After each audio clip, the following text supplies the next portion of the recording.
Лайк басқандан неге аясыздар? Саусақтарыңыз 10 тонна болса да бисмилла деп көтеріп, лайк басып бермейсіздер ме? Комментарий жазып. Путинді өлтірмекші деген хабарды Украин барлау қызметі ресми түрде таратты. Бұл өте таңырқарлық және таңғажайып оқиға. Себебі Украинның барлау қызметі ол анау-мынау көшеде жүрген адамдар емес. Олардың бұндай ақпаратты тарату үшін де кәдімгідей сәлиқалы, салмақты кеңесіп барып айтады. Иә, дәл қазір Ресей мен Украиндағы соғыс туралы Украин жақ 14 мыңнан асып кетті өлген адам деп. Америка жақ оған кейде сеніп, кейде сенбегенімен де Ресей жақ өлген адамдардың санын тек бірнеше мың деп айтады.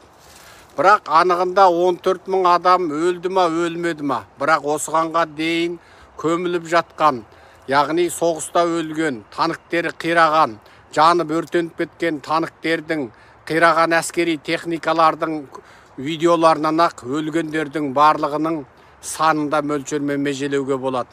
Соншама ұзыннан ұзаққа созылған тізбек танк және әскери техникаларды байрақтар мен тағы басқада Еуропа Америкадан алған танктерді қиратқыш қаруларменен шағып, қиратып, өртеп, тасталқан шығарып, қиранды темірге айналдырып қойғаннан сол әрбір әскери техниканың ішінде кем дегенде бір адам болды деп есептесеңде қанша орыстың солдатының ажал құшқанын білуге болады.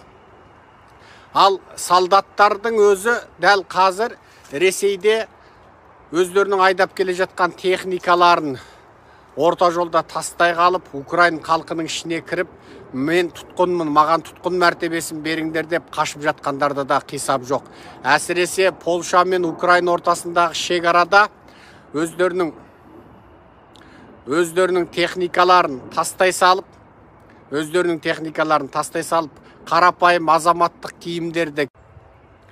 Мынау қайта сіздерге анық көрініп тұрма? Менен интернет осымен 3-ші мәрте үзілді. Сіздерге анық көрініп тұрма? Көрініп тұрса жазыңыздаршы. Интернет 3-ші мәрте үзіліп қалды. Не бәле, маған шабуыл жасап жатқан сияқты. Хаккерлік шабуыл ма? Мына осы сұхбатымды міне 3-ші мәрте сөйлеп жатырмын.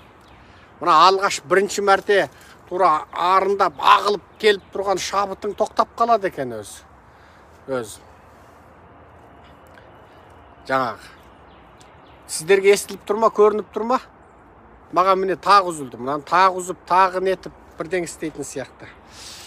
Сонымен Украинның әскерлері әсіресе Польша шекарасындағы Львив қаласын шапқын басып жатқан кезде көптеген орыстың әскерлері босқын қатарында, құжаты жоқ босқындардың қатарында, шекарадан қашып өтіп жатқан Украин босқындарының қатарында Польшаға да ауып кетті деген деректер бар.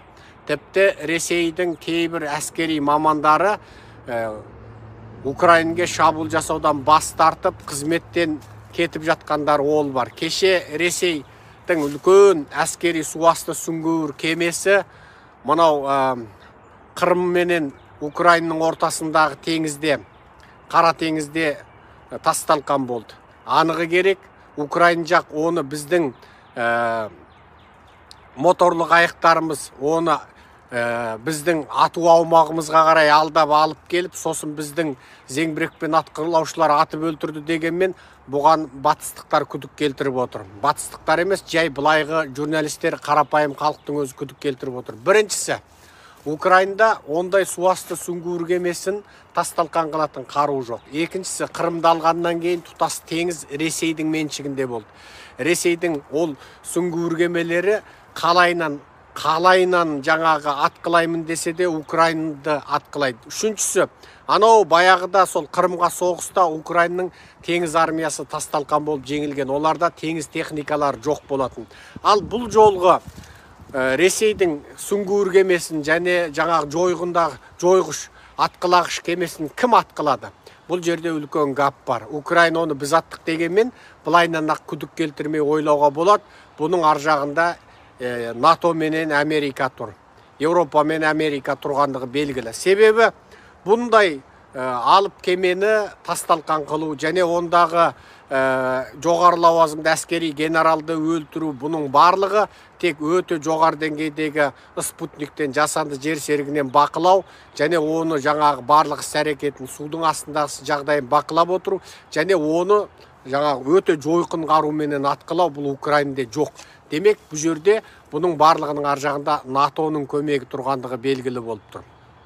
Иә, әлі жеткен алып та жығады, шалып та жығады деген. Дәл қазір Ресей не істерін білмей шарасыз болып қалды.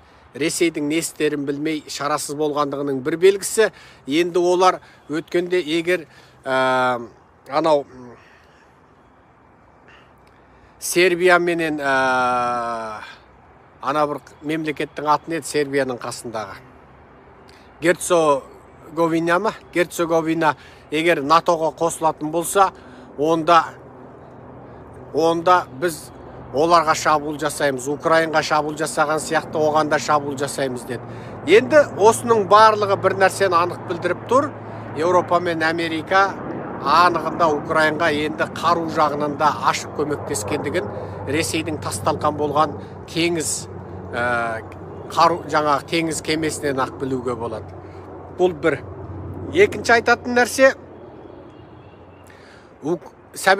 Ресей Еуропадағы бір елге соғыс ашуы мүмкін дегенді Ресейдің Босния жаңағы Сербиядағы елшілігінің ашық таратуы бұл анығында ашық үшінші дүниежүзілік соғысқа Ресейдің бекінгендігінің өзімен бірге дүниені тасталқанға ала кетуге бекінгендігінің бір белгісі болып тұр деп айтуға болады. Бұл екі.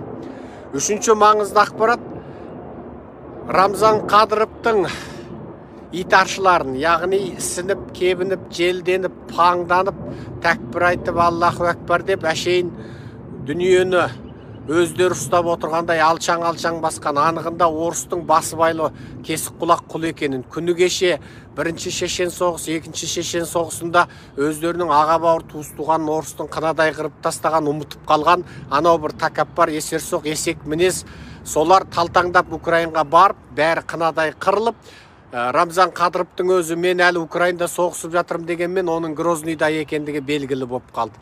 Енді сол Украин жерінде ажал құшқан шешен әскерлерін Украин өкіметі ресми түрде мәлімдеме таратты, оларды шошқаның терісіне орап көмеміз деді. Бұны сол соғыс болған жердегі Украинның облыстық деңгейдегі губернаторы ресми түрде жергілікті ет комбинатына рахмет, бізге соншама шошқаның терісін тегін бергеніне, біз Рамзан Қадыровтың біздің қолымызға жаңағы түсіп өлтірілген, соғыста өлтірілген қалың басқыншы әскерлерін шошқаның терісіне орап көмеміз деп мәлімдеме таратты. Бұл ресми жазба дерек, Қазақстанның сайттарда оны көшіріп жазды. Лайк басқаннан неге аясыздар? Саусақтарыңыз 10 тонна болса да бісміллә деп көтеріп, лайк басып бермейсіздер ме? Комментарий жазып.